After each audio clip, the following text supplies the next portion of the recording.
জান আমার বউ কেন রাগ করছে আমার সাথে? এত শ্রদ্ধা সম্মান নিয়ে কথা বলতো কেমন লাগে বলো, নাহলে তো আমি এখনই আসতাম। ঠিক আছে, এখন আসলে আমার রোজা থাকবে না।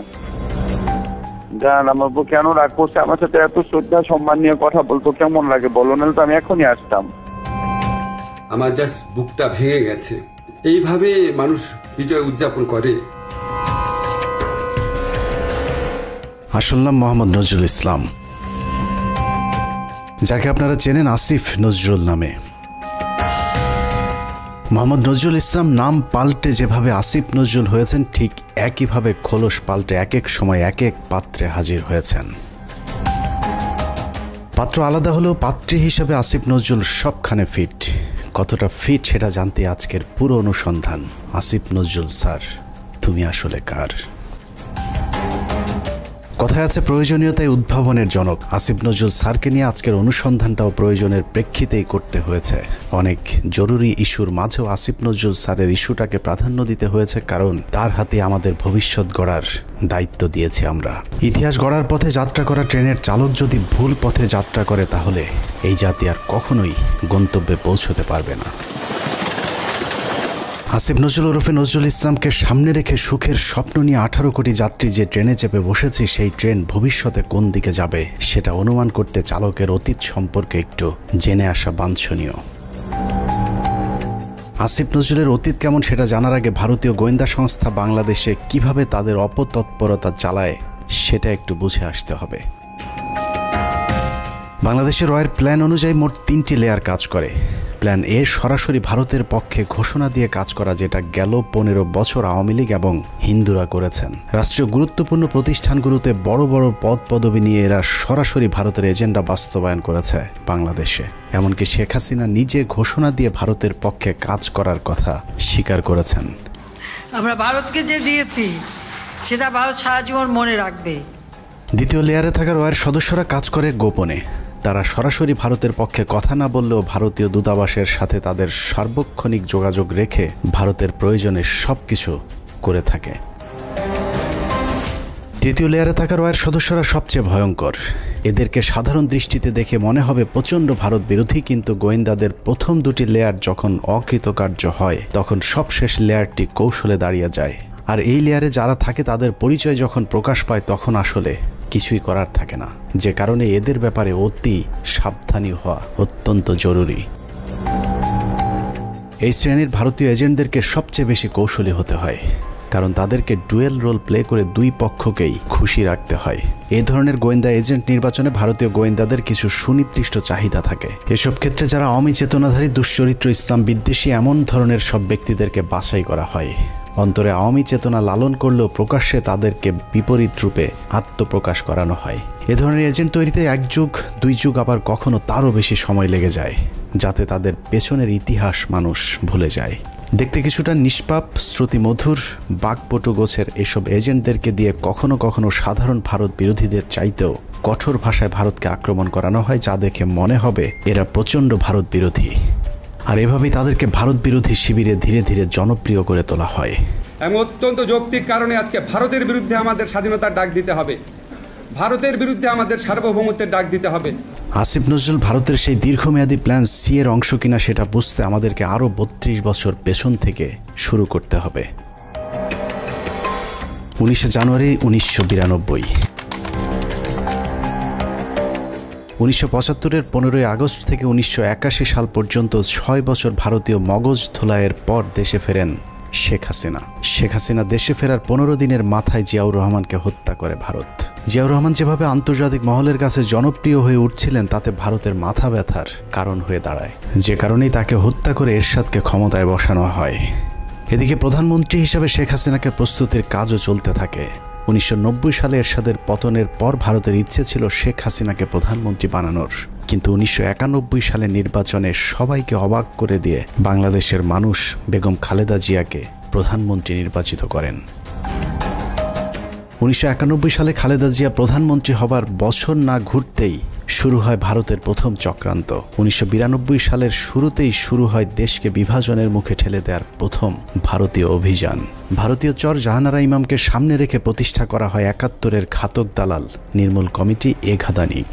শুরু হয় বিভাজনের রাজনীতি। শেখ মুজিবের সময়ে কথিত যুদ্ধাপরাধের মীমাংসিত একটি বিষয়কে সামনে এনে পুরো জাতিকে স্বাধীনতার পক্ষ আর বিপক্ষের দুই ভাগে ভাগ করে দেয়া হয়। সার্বভৌম রাষ্ট্রের সংবিধানকে বৃদ্ধাঙ্গুলি দেখিয়ে তৈরি করা হয় কথিত গণ আদালত, এবং সেই আদালতে বিচারিক কার্যক্রম পরিচালনা করা হয়। রাষ্ট্রের বিচার ব্যবস্থাকে চ্যালেঞ্জ করার অপরাধে খালেদা জিয়া সরকার জাহানারা ইমাম সহ 24 জনের বিরুদ্ধে একটি রাষ্ট্রদ্রোহ মামলা করেন। নিশ্চয়ই ভাবছেন অনুসন্ধানের কোথা থেকে কোথায় যাচ্ছি। আসলে এত কিছু বলার কারণ, যাকে নিয়ে অনুসন্ধানের শুরু করেছে সেই আসিফ নজরুলের আসল পরিচয় খুঁজে বের করতেই এত কিছু বলা হচ্ছে। 1992 সালে খালেদা জিয়ার সরকার প্রথম ভারতের যে ষড়যন্ত্র রুখে দিয়েছিলেন, সেই ষড়যন্ত্রের উদ্যোক্তাদের মধ্যে অন্যতম ছিলেন জাহানারা ইমাম, শাহরিয়ার কবির, মুনতাসির মামুন এবং ভারতীয় গুপ্তচর আসিফ নজরুল। জাহানারা ইমামকে প্রধান আসামি করে খালেদা জিয়ার সরকার যে রাষ্ট্রদ্রোহ মামলাটি করেছিল, সেই মামলার অন্যতম একজন আসামি ছিলেন আমাদের আজকের আসিফ নজরুল ওরফে মোহাম্মদ নজরুল ইসলাম। এই যে আসিফ নজরুল এখন নাম করা কলাম লেখক, তাকে নিয়োগ করা হলো।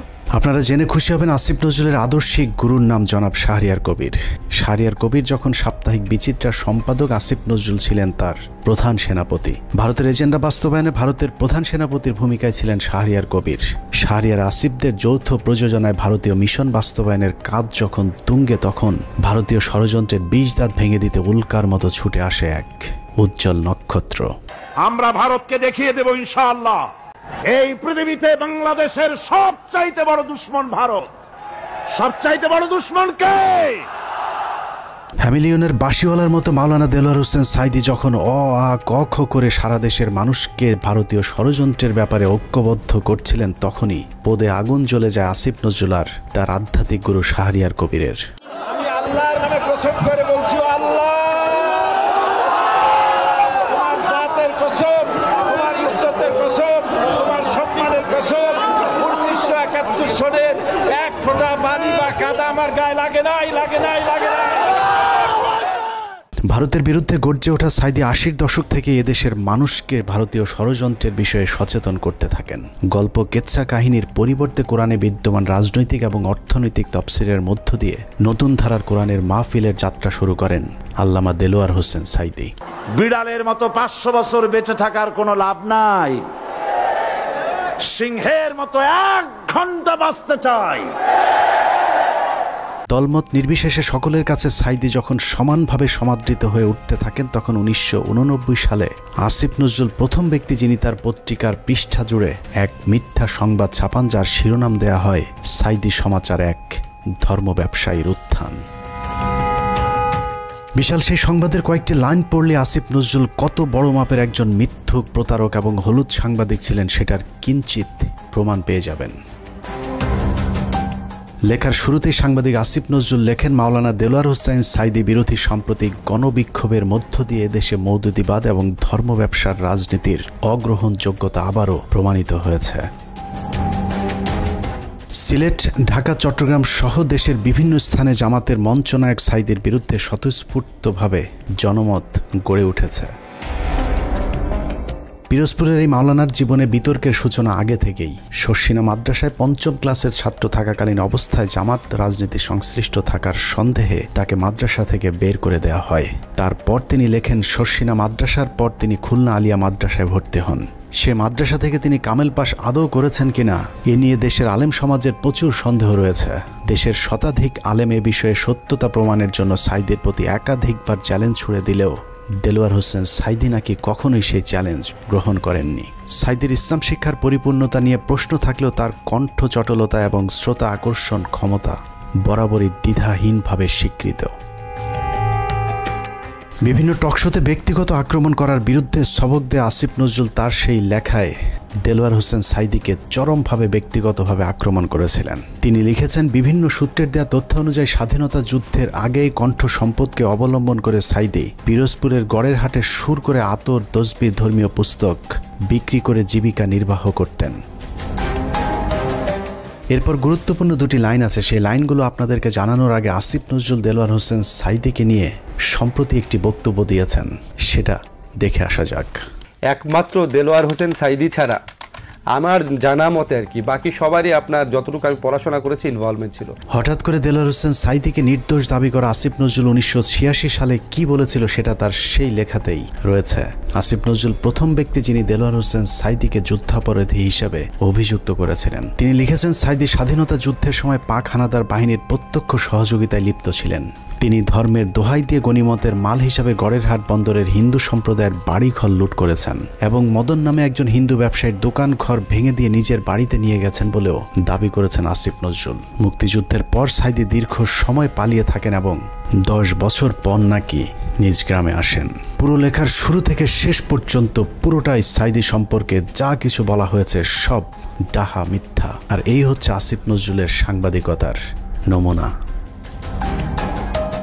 আসিফ নজরুল নিজের খোলস পাল্টানোর সময় মাঝে একবার এই লেখার ব্যাখ্যা দিয়েছিলেন, যেখানে তিনি বলেছিলেন শাহরিয়ার কবিরের দ্বারা প্রভাবিত হয়ে নাকি তিনি সাঈদী সম্পর্কে এসব লিখেছিলেন। কিন্তু এটা শুধু একটা চুরি কিংবা ছিনতাইয়ের ঘটনা নয়। এই লেখার মাধ্যমে দেলোয়ার হোসেন সাঈদীর বিরুদ্ধে যুদ্ধাপরাধের অভিযোগ উঠতে শুরু করে এবং তারই ফলশ্রুতিতে আওয়ামী লীগ সরকার দেলোয়ার হোসেন সাঈদীকে আটক করে এবং দীর্ঘ 1 যুগ জেলখানায় বন্দী থাকার পর শাহাদাত বরণ করেন দেশবরেণ্য এই আলেম।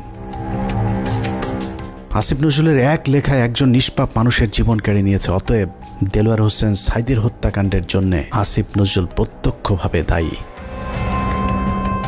আসিফ নজরুল যে আগাগোড়া একজন চেতনাধারী লোক সেটা গণজাগরণ মঞ্চের সময়ও প্রমাণিত হয়েছে। আসিফ নজরুলের নাকের ডগায় গণজাগরণ মঞ্চের নামে বাংলাদেশের বিচার ব্যবস্থাকে গণধর্ষণ করা হলেও আসিফ নজরুল গণজাগরণ মঞ্চের ব্যাপারে একদম টু শব্দ পর্যন্ত করেননি। বস্তুত শাহবাগের গণজাগরণ মঞ্চ সেই আসিফ নজরুলদেরই ঘাতক দালাল নির্মূল কমিটির ফসল।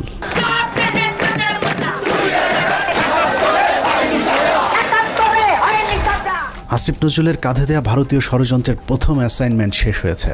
আসিফ নজরুল নিজেকে পাল্টে এখন ভারত বিরোধী আর আওয়ামী বিরোধী প্রমাণের চেষ্টা করে যাচ্ছেন। মাঝে হজ করে এসেছেন, রোজাও রাখেন, রোজার মাঝে পরকিয়া করতে গিয়ে কাপড়ও নষ্ট করেন।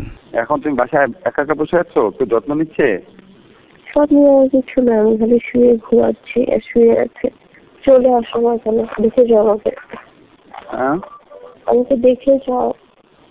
আমিও তো চাই। জ্বর আক্রান্ত অবস্থায় পড়ে আছো, এখন আমি আসলে ইয়ে তো কেউ থাকে না কেন তোমার পাশে? এখন আসো, এসে দেখে যাও আমাকে। আসতে চাই, তোমাকে স্বপ্ন দেখতেছিলাম। জান আমার বউ কেন রাগ করছে আমার সাথে? এত শ্রদ্ধা সম্মান নিয়ে কথা বলতো কেমন লাগে বলো, নাহলে তো আমি এখনই আসতাম। চলে আসো, এখন তো আসবে না বাসায়। তোমার গাড়ি নাই? না গাড়ি নাই, তুমি আসো না। কেউ আসবে না, এখন বাসার মধ্যে একটু জানলেই লাগছে আসতে। আচ্ছা ঠিক আছে, এখন আসলে আমার রোজা থাকবে না। আরেকজনের বউয়ের জ্বরে সেবার হাত বাড়িয়ে দেওয়া সমাজ সেবক আসিফ নজরুল যে এখনো ভারতীয় জ্বর, চলুন তার আরও প্রমাণ দেখা যাক। রমনা বটমূল সারা দেশে সিরিজ বোমা হামলা, নারায়ণগঞ্জ গ্রেনেড হামলা থেকে শুরু করে বাংলাদেশে ভারতীয় গোয়েন্দা সংস্থার যে কটি বড় চক্রান্ত হয়েছে তার মধ্যে একটি 21শে আগস্ট গ্রেনেড হামলা। কতটা সূক্ষ্মভাবে 21শে আগস্টের ঘটনা ঘটিয়েছে তা নিয়ে আমাদের একটি অনুসন্ধান চলছে, যা কিছুদিনের মধ্যেই প্রকাশ করা হবে। সম্প্রতি 21শে আগস্টের মামলা থেকে তারেক রহমান সহ বিএনপির সব আসামিদেরকে অব্যাহতি দেওয়া হয়েছে। তার মানে বিএনপি এই ঘটনার সাথে জড়িত নয়। অথচ এই আসিফ নজরুলের স্বভাব সুলভ জোরালো ভঙ্গিতে বলেছিলেন 21শে আগস্ট গ্রেনেড হামলার জন্য দায়ী বিএনপি এবং ওই ঘটনাটি ধামাচাপা দেওয়ার জন্যও নাকি বিএনপি চেষ্টা করেছিল। বিএনপি কি এই হত্যার ঘটনা 21শে আগস্ট আক্রমণের ঘটনা ধামাচাপা দিতে চেয়েছে? অবশ্যই চেয়েছে। তারা জঘন্য রকম ভাবে ধামাচাপা দিতে চেয়েছে, হাস্যকর ভাবে ধামাচাপা দিতে চেয়েছে। এখন প্রশ্ন হলো আসিফ নজরুলের বক্তব্য কোনটা সঠিক? বিএনপি দোষী নাকি বিএনপি নির্দোষ? যদি এখন বিএনপির চাপে তারেক রহমানকে অব্যাহতি দিয়ে থাকে তাহলে তার পদত্যাগ করা উচিত। আর যদি আগের বক্তব্য মিথ্যা হয় তাহলে সেই মিথ্যা তিনি কার পরামর্শে বলেছিলেন সেই জবাব জনগণের সামনে দিতে হবে। আসলে আসিফ নজরুল আগে যা বলেছিলেন সেটাই তার আসল চরিত্র। এখন তিনি যা করছেন সেটা তার অভিনয়। উপরে উপরে নিজেকে আওয়ামী এবং ভারত বিরোধী প্রমাণের জন্য রক্ত গরম করার কথা বললেও আসিফ নজরুল আসলে একজন ভারতীয় জ্বর, এবং তিনি যা কিছু করেন সবকিছু ভারতীয় থিঙ্ক ট্যাঙ্ক, ডেইলি স্টার এবং প্রথম আলোর অফিস থেকেই করানো হয়। অনেকেরই মনে হতে পারে আসিফ নজরুল আগে খারাপ থাকলেও এখন ভালো হয়ে গিয়েছেন, কিন্তু চলুন দেখা যাক আসিফ নজরুল আসলেই ভালো হয়েছেন কিনা। আমার জাস্ট বুকটা ভেঙে গেছে। এইভাবে মানুষ বিজয় উদযাপন করে। আপনার পলিটিক্যাল অপোনেন্টের উপর আপনার রাগ থাকতে পারে, আপনার পুলিশের উপর রাগ থাকতে পারে, এই জন্য এইভাবেই নির্বিচার হামলা করা হবে। 5 তারিখ বিজয়ের পর আসিফ নজরুলের প্রথম ভিডিও বার্তা ছিল আওয়ামী লীগের প্রতি সমবেদনা জানিয়ে। আওয়ামী লীগকে বাঁচাতে তার কাকুতি দেখে মনে হয়েছে নিজ দলের নির্যাতিত মানুষের পক্ষে দাঁড়িয়েছেন আসিফ নজরুল। অথচ তার কয়েক ঘন্টা আগেও প্রায় 2000 মানুষকে নির্মমভাবে হত্যা করেছে এই আওয়ামী লীগেরই সন্ত্রাসীরা। একটা ঘটনা যেন আর না ঘটে। আমার প্রতি যদি আপনাদের বিন্দুমাত্র ভালোবাসা থাকে, যাদের ভালোবাসা থাকে, তারা এই কাজ করবেন না। আসিফ নজরুল সেই উপদেষ্টা যার কার্যালয় থেকে শেখ মুজিবের ছবি নামাতে সবচেয়ে বেশি সময় লেগেছে। আসিফ নজরুলের বাসায় প্রায় 2 মাস পালিয়েছিলেন সামন্তলাল সেন, যিনি জ্বালাও পোড়াও নাটকের মূল হোতা। আসিফ নজরুল তার চাচা শ্বশুর জাফর ইকবালকে আটক না করে দেশ থেকে পালিয়ে যেতে সুযোগ করে দিয়েছেন। অথচ 5 তারিখের 1 সপ্তাহ আগে যিনি আন্দোলনকারী ছাত্রদেরকে পাকিস্তানি রাজাকার বলে সরকারকে ছাত্র হত্যায় উস্কে দিয়েছিলেন।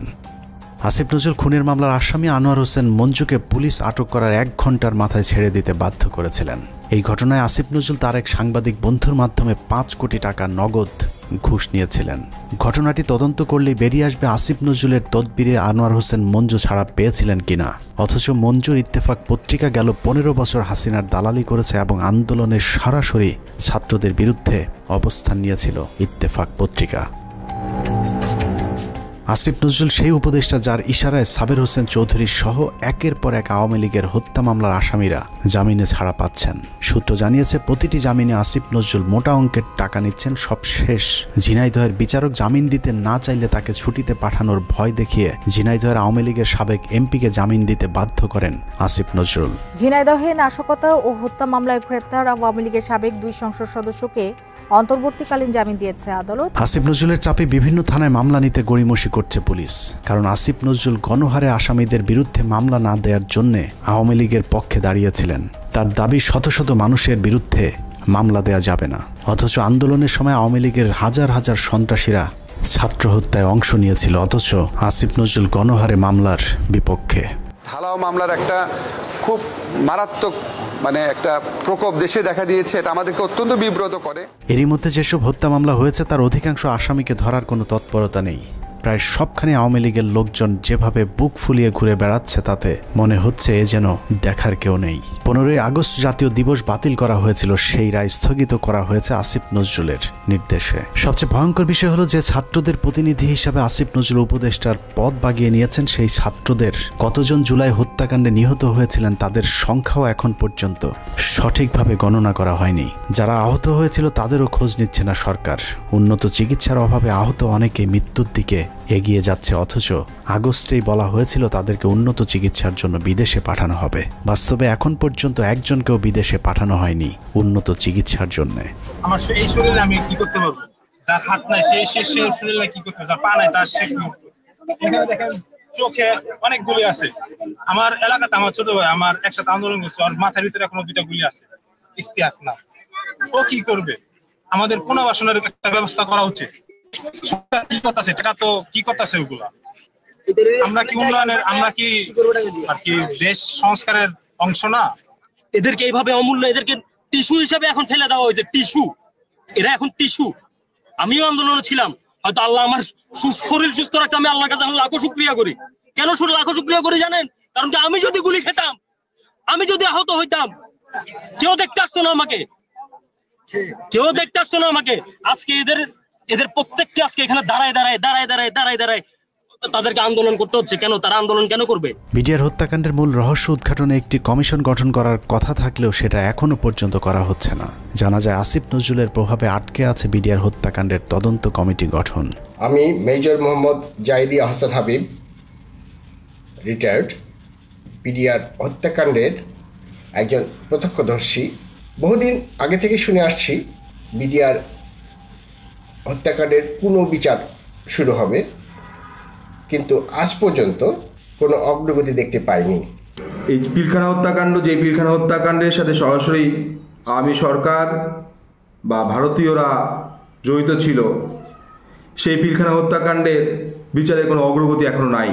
গত 4 মাস 4টি ডেট পড়ার পরেও তারা মুক্তি পায় নাই। কোর্ট বিভিন্ন অজুহাতে জামিন শুনানি দীর্ঘায়িত করছেন। এদিকে পিলখানা হত্যাকাণ্ডে বলির পাঠা বিডিআর জওয়ানদের মামলায় 5 তারিখের পর 3টি জামিন শুনানি হয়েছে। প্রথমটিতে আসিফ নজরুল পিপি নিয়োগ দেওয়ার সময় পায়নি, দ্বিতীয় শুনানির একদিন আগে পিপি নিয়োগ দেওয়া হলেও পিপি নাকি মামলার নথি দেখার সময় পাননি, আর তৃতীয় শুনানিতে নথি পড়ার জন্য আরও কয়েকদিন সময় চেয়েছেন রাষ্ট্রপক্ষ। এভাবেই হাইকোর্ট দেখানো হচ্ছে দেশপ্রেমিক জওয়ানদেরকে। ৫ তারিখের পর এরই মধ্যে 2 জন বিডিআর জওয়ানের জেলখানায় রহস্যজনক মৃত্যু হয়েছে। এতে বিডিআরের অন্য সদস্যরাও আতঙ্কে আছেন বিডিআর হত্যাকাণ্ডের ঘটনা ধামাচাপা দিতে তাদেরকেও ধীরে ধীরে অসুস্থতার নামে হত্যা করা হতে পারে। একইভাবে তারেক রহমানের মামলাগুলোতেও নানাভাবে জটিলতা তৈরি করে রাখা হয়েছে। এখনও লুৎফুজ্জামান বাবরকে ছাড়ার কোনো খবর নেই। এক মহান দেশপ্রেমিক সেনা কর্মকর্তা মেজর জেনারেল রেজ্জাকুল হায়দারকে এখনও মামলার দোহাই দিয়ে জেলে আটকে রাখা হয়েছে। দেখে মনে হচ্ছে আসিফ নজরুল আর প্রথম আলোর জন্যই ছাত্ররা স্বাধীনতা এনেছিল। এখনও কয়েক হাজার আলেম জেলখানায় বন্দী, কৃত্রিম জটিলতা সৃষ্টি করে তাদের জামিন শুনানির সুযোগও দেওয়া হচ্ছে না। ডিজিটাল সিকিউরিটি অ্যাক্টের মামলায় হাসিনা সরকারের আমলে যারা জেলে গিয়েছিলেন তাদের অধিকাংশ এখনো পর্যন্ত জেলখানায় বন্দী আছেন। ভাবুন তো, তাদের জন্য কি স্বাধীনতা আসেনি? এখন প্রশ্ন হলো, বিদ্রোহী সরকারের বিদ্রোহী কাজী নজরুল ইসলামের ভূমিকায় অবতীর্ণ হওয়া আসিফ নজরুল তাহলে করছেটা কি? চলুন দেখা যাক আসিফ নজরুল কি করছে। 17 মে 2021। রাষ্ট্রীয় গুরুত্বপূর্ণ নথি অনুমতি ছাড়া ছবি তোলা ও সংগ্রহের অভিযোগে প্রথম আলোর জ্যেষ্ঠ প্রতিবেদক রোজিনা ইসলামকে শাহবাগ থানায় সোপর্দ করেছে স্বাস্থ্যসেবা বিভাগ। সাংবাদিক রোজিনা ইসলামকে কারাগারে পাঠিয়েছে ঢাকার সিএমএম আদালত। বাংলাদেশের ইতিহাসে প্রথমবারের মতো জাতীয় সংবাদপত্রের একজন সাংবাদিক চুরির দায়ে আটক হয়েছিল। চোরের নাম প্রথম আলোর সাংবাদিক রোজিনা ইসলাম।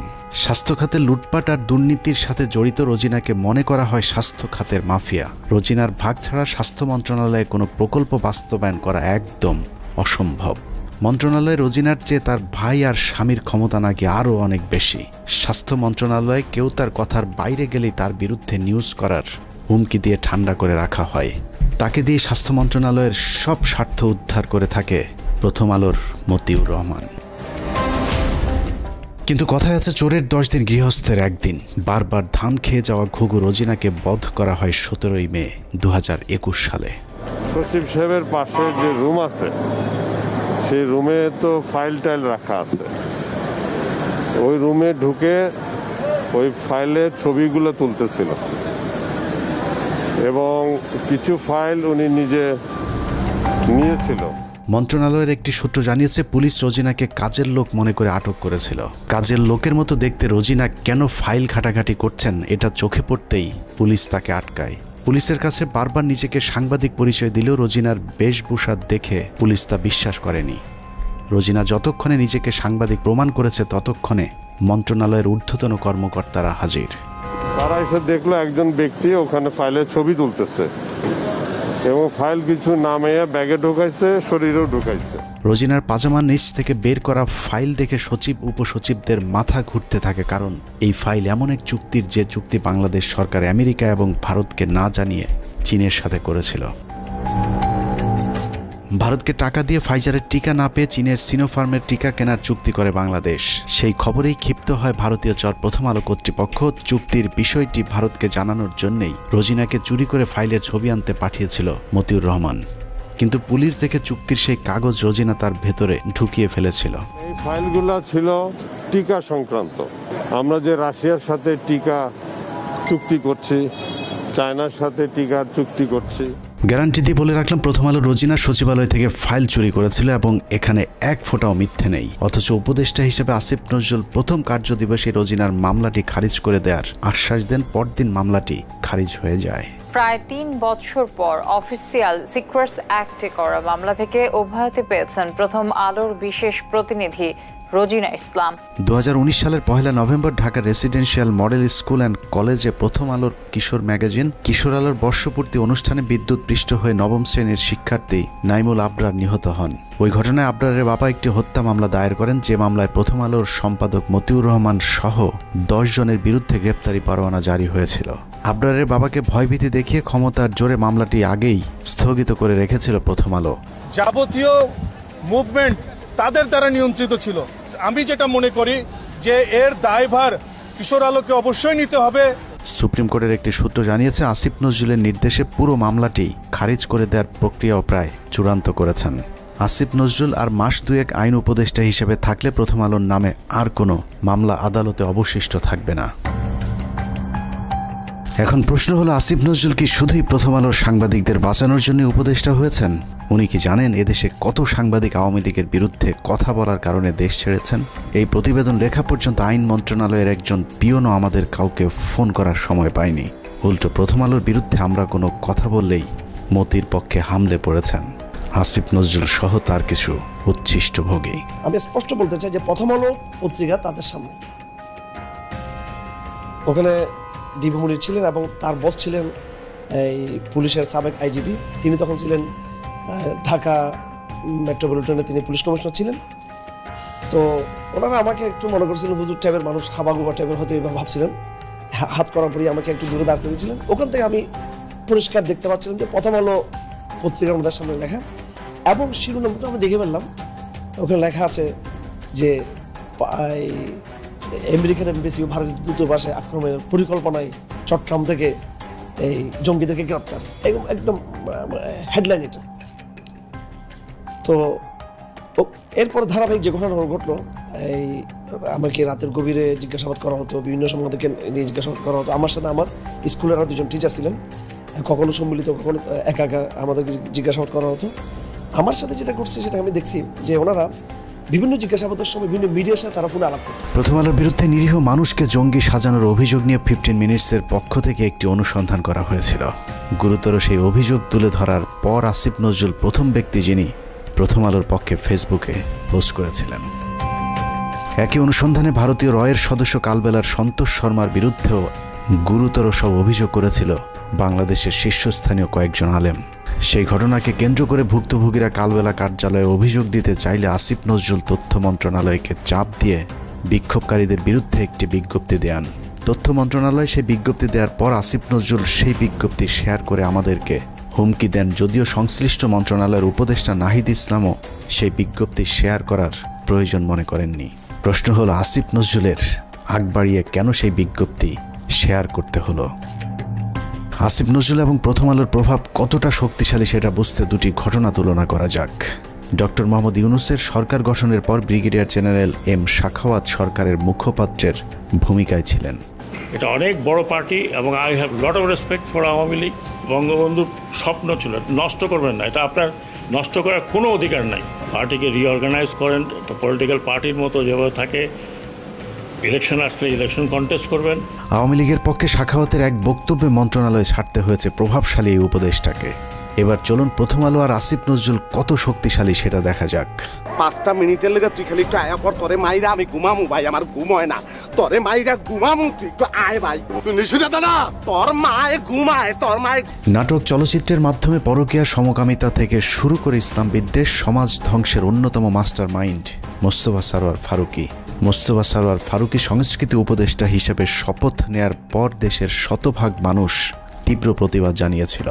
তারপরেও ফারুকীকে সরানো যায়নি, কারণ আসিফ নজরুল এবং প্রথম আলোর যুগ্ম সম্পাদক আনিসুলের অনেক পুরাতন নারী সাপ্লায়ার মোস্তফা সরোয়ার ফারুকী।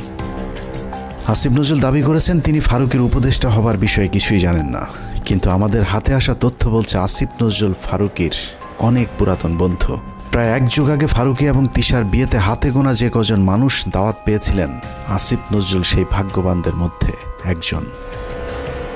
মোস্তফা সরোয়ার ফারুকীর মন্ত্রণালয়টিও আসিফ নজরুলের নিজের ছেড়ে দেয়া মন্ত্রণালয়। এবার প্রশ্ন আসতে পারে, ফারুকীর সাথে আসিফ নজরুলের সম্পর্ক আছে ঠিক আছে, কিন্তু প্রথম আলোর সাথে ফারুকীর সম্পর্কটা আসলে কি? এটাই আজকের অনুসন্ধানের সবচেয়ে গুরুত্বপূর্ণ বিষয়। আসিফ নজরুলের মতো হানি ট্র্যাপে পড়ে যারা প্রথম আলোর হয়ে কাজ করতে বাধ্য হন, তাদের জন্য প্রথম আলোর সবচেয়ে বড় ফাঁদ হচ্ছে মেরিল প্রথম আলো, এবং সেই সাথে সম্প্রতি যোগ হয়েছে চরকি নামে আরেকটি প্রথম আলোর ওটিটি প্ল্যাটফর্ম। চরকি নামক ওটিটির চক্করে ফেলে বিভিন্ন নায়িকার মডেলদের ক্যারিয়ার গড়ে দেওয়ার লোভ দেখে আসিফ নজরুলদের মতো খদ্দের সংগ্রহ করে প্রথম আলো। নায়িকা মডেলদের সাথে বিশেষ মুহূর্তের ভিডিও ধারণ করে আজীবনের জন্যে জিম্মি করা হয় রাষ্ট্রের বিভিন্ন গুরুত্বপূর্ণ পদে থাকা ব্যক্তিদেরকে। এই ফাঁদ তৈরিতে সবচেয়ে গুরুত্বপূর্ণ ভূমিকা পালন করে রেদওয়ান রনি আর মোস্তফা সরোয়ার ফারুকী, যার আড়ালে থেকে সব কলকাঠি নাড়েন প্রথম আলোর সাংবাদিক আনিসুল হক। মোস্তফা সরোয়ার ফারুকীর মতো একজন লম্পট কিভাবে উপদেষ্টা হলেন সে বিষয়ে সিদ্দিকুর রহমানকে প্রশ্ন করা হয়েছিল। প্রশ্ন করতে অভিনেতা সিদ্দিকুর রহমান বলেন, সবই ভারতের খেলা। রিহাবে আছিল ফারুকি, এটা তো জানি আমি। যখন রিহাবে ছিল তো অহংকার খাইনিও জানি আমি। এইটা ইউনিভার্সাল ট্রুথ। সালারা দেখ দেই যে মানুষটাকে 90% মিডিয়ার মানুষ তাদের বিরোধী, 10% তার পক্ষের লোক পাওয়া যাবে কিনা সন্দেহ। সেই মানুষটা আমি পুরো অবাক হয়ে গেলাম। সরে তার বানাইছে প্রথম আলো, এটা তো প্রথম আলো, বেসিক্যালি প্রথম আলো, বুঝছি ডেইলি স্টার প্রথম আলো। উইকিপিডিয়ার তথ্য অনুযায়ী ট্রান্সকম গ্রুপের মালিকানাধীন মিডিয়া স্টার লিমিটেডের অধীনে প্রথম আলোর মাধ্যমে পরিচালিত চরকি নামক প্রতিষ্ঠানটির প্রধান পরিচালনা কর্মকর্তা রেদওয়ান রনি, আর চরকিতে সবচেয়ে বেশি কন্টেন্টের যোগানদাতা মোস্তফা সারোয়ার ফারুকী। নারী খেকো আনিসুল, ফারুকী আর রনি 3 মাফিয়ার হাতে জিম্মি হয়ে আছে বাংলাদেশের মিডিয়া জগৎ। প্রথম আলো চক্রের ফাঁদে পা দিয়ে অনেক অভিনেত্রী অন্ধকার জগতে জড়িয়েছে, আবার যারা তাদের ফাঁদে পা দিতে রাজি হয়নি তাদেরও ক্যারিয়ার ধ্বংস হয়ে গিয়েছে। তো আজকাল তো দেখা যাচ্ছে শেখ হাসিনার তারাইয়া যেই জিনিসটা হয়েছে সেখানে সেই উপদেষ্টারা মানে উচ্ছিষ্ট করছে দেশটাকে। যেমন ফারুকীর জন্য যখন ডক্টর ইউনূস বাইরে গেল, রাস্তাঘাট ভাইঙ্গা মানে শেখ হাসিনার মতে তার বয়দায় করতে চাইছে, সে নির্লজ্জভাবে নতুন উপদেষ্টাদের সাথে শপথ নিয়ে চাকরি করা শুরু করলে একদিনও চাকরি মিস করেন নাই। এই ফারুকী তো একটা সময় দেখতাম গাঞ্জা ছাড়া কিছু খায় না, হ্যাঁ। তারপরে তার একটু উন্নত হইলো অপিকরিম রেছাইরা, তার আগে বন্যার সাথে ছিল, তার আগে যে গান গায় যে কালী মহিলাটা ভুলে গেছে নামটা, ভুলে গেছে। তারপরে সে এতটাই অমঙ্গলজনক ছিল যে তার ভাই ব্রাদাররা যে প্রথম 4 জন তোজো জীবন এরা জীবন, আমরা যখন শুটিং করতেছি আশুতোষ জন্য বাইনোকুলার, তিন্নিকে ওরা যৌন হয়রানি এবং তাকে শারীরিকভাবে মানসিকভাবে এতটাই ভারাক্রান্ত করছিল। আমরা মামুন আমাকে বলছে যে আপা আশুতোষ শুটিংটা বন্ধ করে দিই, এবং একাধারে তো আমি তো গাঁজা খেতে দেখছি, পরবর্তীতে শুনলাম তিনি ফারুকী রিহাব করে আসছে। এটা আমার কথা না, এটা একদম আপনারা যারা ভীষণভাবে ওনার সাথে সম্পৃক্ত সিদ্দিক তো এখনও বলতেছে যাচ্ছে গেল। এই ফারুকীর কর্মকাণ্ড শুনবেন।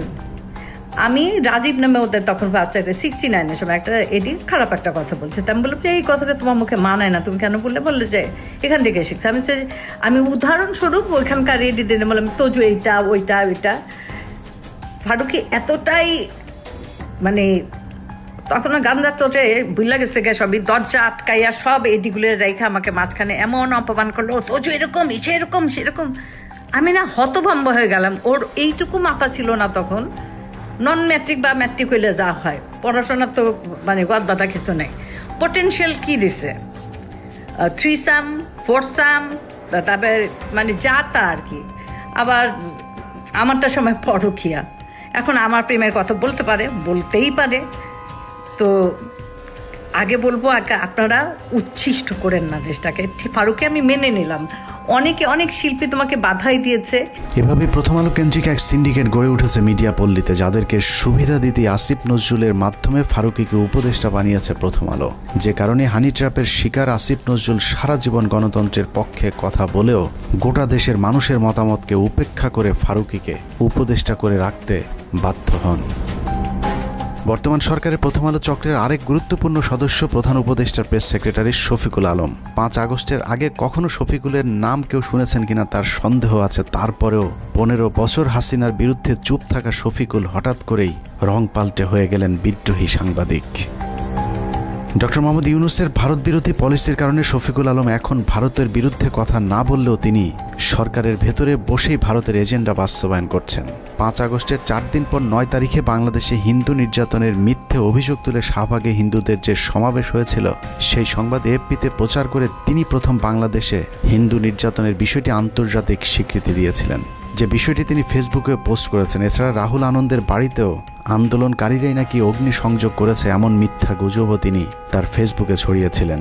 ডক্টর ইউনূসের আদেশ মান্য করতে ইদানিং শফিকুল হিন্দুদের উপর নির্যাতনের বিষয়টি অস্বীকার করলেও প্রেস সেক্রেটারি হবার আগ পর্যন্ত তিনি হিন্দু নির্যাতনের মিথ্যা গুজব তার ফেসবুকে প্রচার করেছেন, যা এখনও তার ফেসবুক ওয়ালে গেলে পাওয়া যায়। শফিকুলের আসল পরিচয় জানতে তার কিছু পুরাতন ফেসবুক পোস্ট দেখলেই চলবে। 2020 সালে শেখ মুজিবের ব্যবহৃত জিনিসের প্রদর্শনীতে গিয়ে মুজিবের পছন্দের কালো কোট পরে ছবি পোস্ট করেছিলেন শফিক। অতীতে আওয়ামী প্রীতি এবং ইসলাম বিদ্বেষী এরকম অনেক পোস্ট রয়েছে শফিকুলের ফেসবুকে।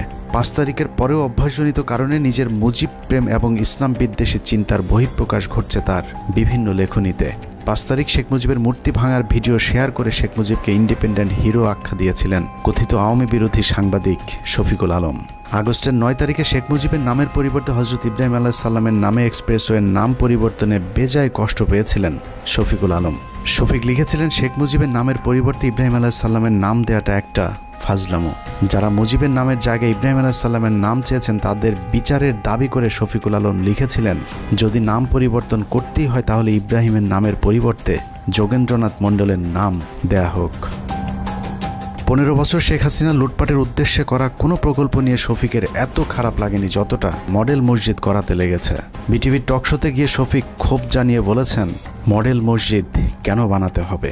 এই যে সরকারি ব্যয় আমার এত 560টা মসজিদ কেন করতে হবে? আমাদের মসজিদের কি অভাব পড়ছিল? বিএনপির ব্যাপারেও চরম বিদ্রোহী শফিকুল আলম। 5 তারিখের পর বিএনপি 3 মাসের মধ্যে নির্বাচন চাইলে শফিকুল বলেছিলেন, বিএনপি হাসিনাকে ক্ষমতা থেকে নামায়নি, অতএব বিএনপির কথা মতো তত্ত্বাবধায়ক সরকার তাদের মেয়াদ নির্ধারণ করবে না।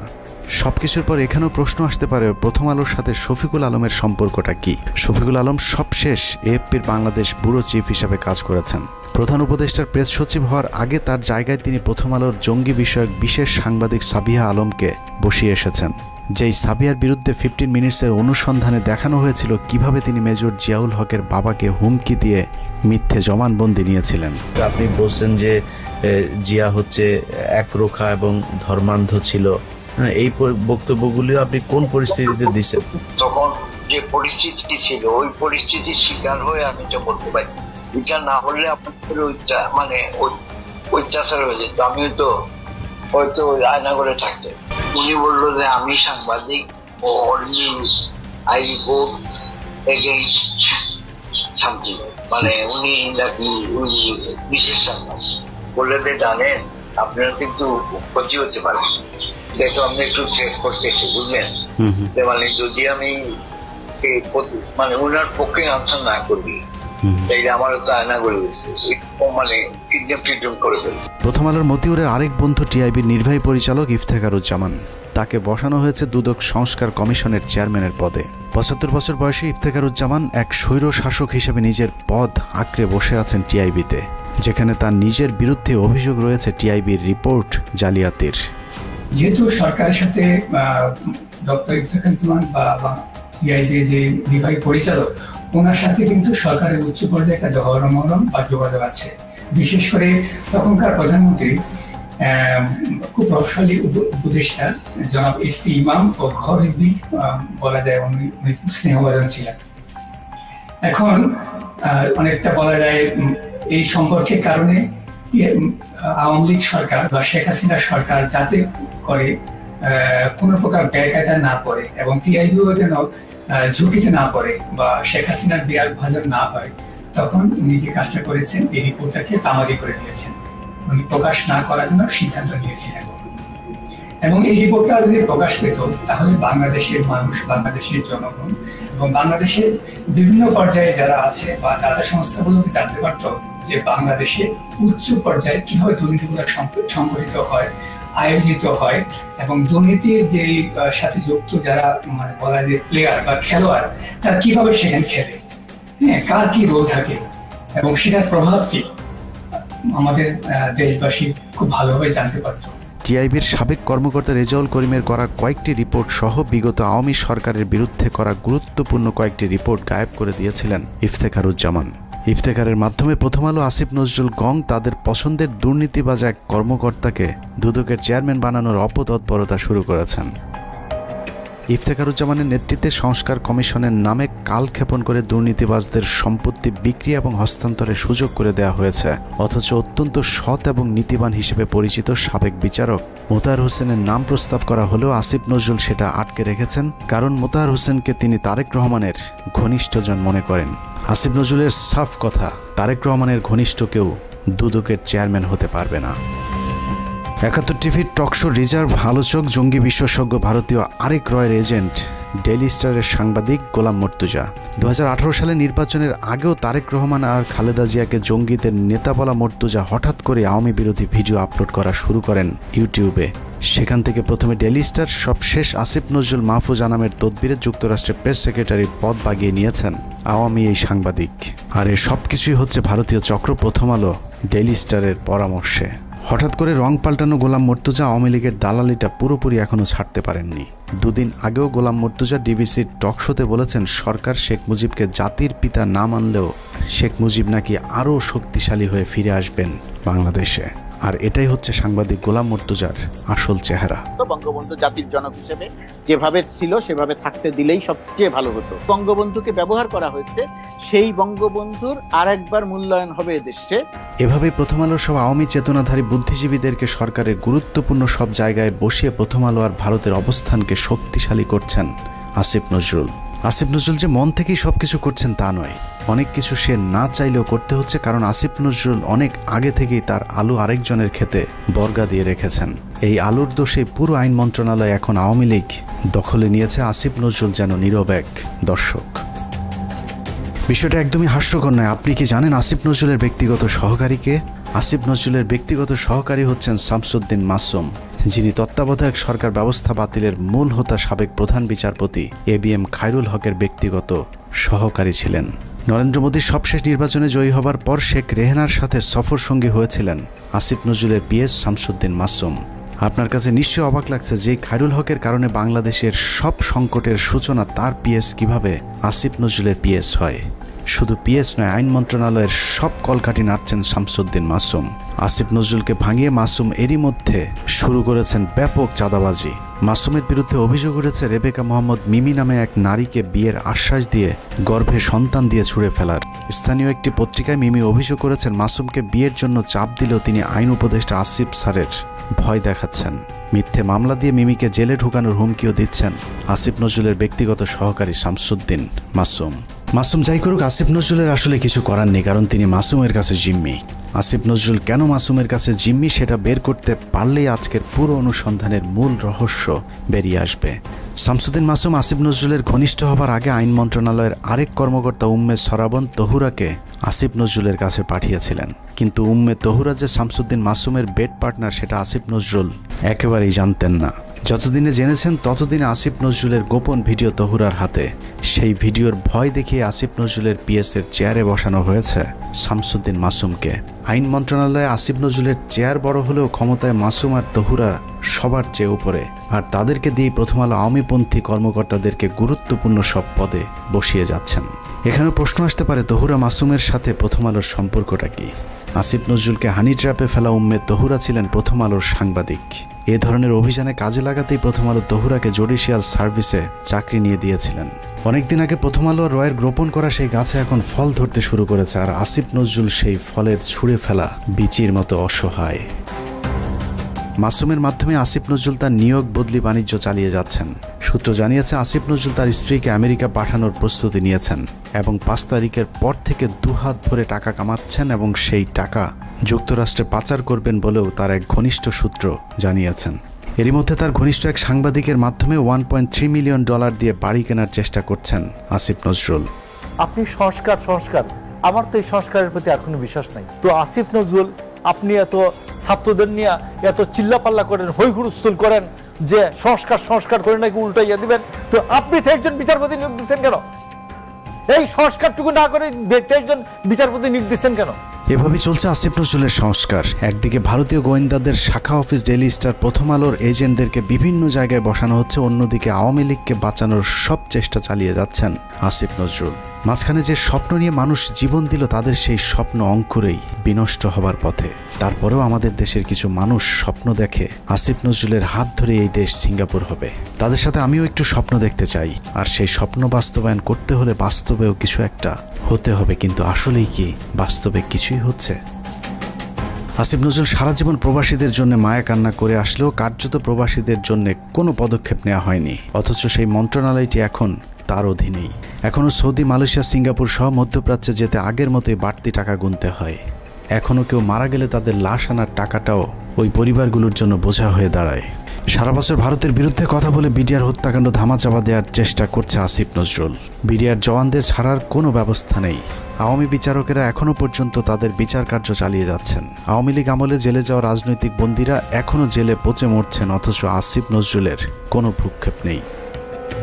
তারেক রহমানের বিরুদ্ধে মামলাগুলোর ক্ষেত্রে আইনের দোহাই দিয়ে আটকে রাখা হয়েছে। মাহমুদুর রহমানের মতো বিপ্লবীকে আইনের দোহাই দিয়ে জেলে ঢোকানো হয়েছে। কথায় কথায় আইন শেখানো আসিফ নজরুলকে উত্তর দিতে হবে কোন আইনে শেখ হাসিনাকে ক্ষমতা থেকে সরানো হয়েছে। আসিফ নজরুল উপদেষ্টাই বা হয়েছেন সংবিধানের কোন ধারায়? পুলিশ ধরার পর 3 হত্যা মামলার আসামি মুন্নি শাহ কোন আইনে ছাড়া পেলেন? রাতের আধারে আনোয়ার হোসেন মঞ্জুর কাছ থেকে 5 কোটি টাকা নিয়ে তারপর তাকে ছাড়তে বাধ্য করা সংবিধানের কত নম্বর অনুচ্ছেদে বর্ণিত আছে? আইন উপদেষ্টার চাচা শ্বশুর হলেই কি হত্যা মামলার ওয়ারেন্টের আসামিকে বিদেশে পাঠিয়ে দেওয়া যায়? তাহলে জাফর ইকবালকে আসিফ নজরুল কোন আইনে পালিয়ে যেতে সাহায্য করেছেন? সারা দেশে হত্যা মামলার আসামিরা নির্দ্বিধায় কোন আইনের বলে ঘুরে বেড়াচ্ছেন? বাংলাদেশের সংবিধানের কোন ধারায় তাদেরকে বাঁচানো হচ্ছে? পরিস্থিতি দেখে মনে হচ্ছে প্রথম আলোর তত্ত্বাবধানে সরকারের একটি অংশ আওয়ামী লীগকে বাঁচানোর আপ্রাণ চেষ্টা চালিয়ে যাচ্ছে। এত কিছুর পরও বিএনপি জামায়াতের এক শ্রেণীর নেতারা প্রথম আলো ডেইলি স্টারকে বাঁচাতে তাদের পাশে গিয়ে দাঁড়িয়েছে, অথচ 15 বছরে বাংলাদেশকে জঙ্গি রাষ্ট্র বানানোর কারিগর এই প্রথম আলো। শুধু বাংলাদেশ নয়, খালেদা জিয়া এবং তারেক রহমানকে জঙ্গিদের নেতা হিসাবে সারা পৃথিবীর কাছে তুলে ধরেছে এই প্রথম আলো ডেইলি স্টার। 2024 সালে বলে রাখলাম, প্রথম আলোকে ভারতমুক্ত করতে না পারলে এদেশকে আবারও ভুগতে হবে। সমস্যা হলো যেদিন বুঝবেন সেদিন আর কিছুই করার থাকবে না।